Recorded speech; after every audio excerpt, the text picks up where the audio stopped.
ಕಾರ್ಯಸ್ಥಳಗಳಲ್ಲಿ ಮಹಿಳೆಯರ ಮೇಲಿನ ಲೈಂಗಿಕ ಕಿರುಕುಳ ನಿಷೇಧ ಜಾಗೃತಿ ಮತ್ತು ಸಂವೇದನಾ ಕಾರ್ಯಕ್ರಮವನ್ನು ಜಿಲ್ಲಾ ಪ್ರಧಾನ ಮತ್ತು ಸತ್ರ ನ್ಯಾಯಾಧೀಶರಾದ ಉಜ್ವಲ್ ವೀರಣ್ಣ ಸಿದ್ದಣ್ಣನವರ್ ಚಿತ್ರದುರ್ಗದಲ್ಲಿ ನಿನ್ನೆ ಉದ್ಘಾಟಿಸಿದರು.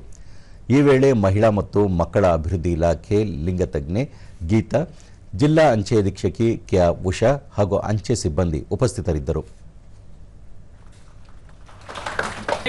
ಸಾಕ್ಷ್ಯಾಧಾರಗಳಿವೆ, ನಿದರ್ಶನಗಳಿವೆ, ಉದಾಹರಣೆಗಳಿವೆ. ಇದಕ್ಕೆ ನಮ್ಮ ಚಿತ್ರದುರ್ಗದ ನಮಸ್ಕಾರಗಳು, ಶುಭೋದಯಗಳು. Peon he raped her. ಗಂಡು ಮಕ್ಕಳು ಎಜುಕೇಶನ್ ಮಹಿಳೆಯರಿಗೆ ಮೇಡಮ್ ಬಳಿಕ ಅವರು ಮಹಿಳೆ ಮಾನಸಿಕವಾಗಿ ಪುರುಷನಷ್ಟೇ ಸದೃಢವಾಗಿದ್ದು ದೈಹಿಕವಾಗಿ ದುರ್ಬಲರಾಗಿರುವ ಕಾರಣಕ್ಕೆ ದೌರ್ಜನ್ಯ ಪ್ರಕರಣಗಳು ಹೆಚ್ಚುತ್ತಿವೆ. ಮನೆ, ಸಾರ್ವಜನಿಕ ಸ್ಥಳ ಮಾತ್ರವಲ್ಲದೆ ಕೆಲಸ ಮಾಡುವ ಸ್ಥಳದಲ್ಲೂ ಕಿರುಕುಳ ಪ್ರಕರಣಗಳು ದಾಖಲಾಗುತ್ತಿವೆ.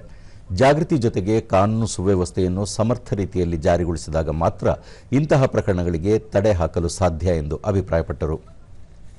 ಆರ್ಮಿಯಲ್ಲಿ ಇರಲಿಲ್ಲ, ಇವಾಗ ಆರ್ಮಿಯಲ್ಲೂ ಕೊಟ್ರ. ಮುಂಚೆ NDA ಅಲ್ಲಿ ಅವಕಾಶಗಳಿರ್ಲಿಲ್ಲ ಹೆಣ್ಮಕ್ಳಿಗೆ, ಇವಾಗ ಅಲ್ಲಿನೂ 2 ಸೀಟ್ ಮಾಡ್ಬಿಟ್ರ. ಬರೀ ಗಂಡು ಮಕ್ಳಿಗೆಲ್ಲ ಹೆಣ್ಮಕ್ಳಿಗೂ ಸೀಟ್ ಮಾಡಿದ್ರು. ಯಾವ ಕಾರಣಕ್ಕೆ? ಸೊ ಅಲ್ಲಿನೂ ಬರ್ಬೇಕು, ಅವರು ಎಲ್ಲಾ ಫೀಲ್ಡ್ ಅಲ್ಲಿ ಎಲ್ಲ ಕಡೆನೂ ಅವ್ರು ಇರಬೇಕು ಅನ್ನೋ ಕಾರಣಕ್ಕಿದೆ.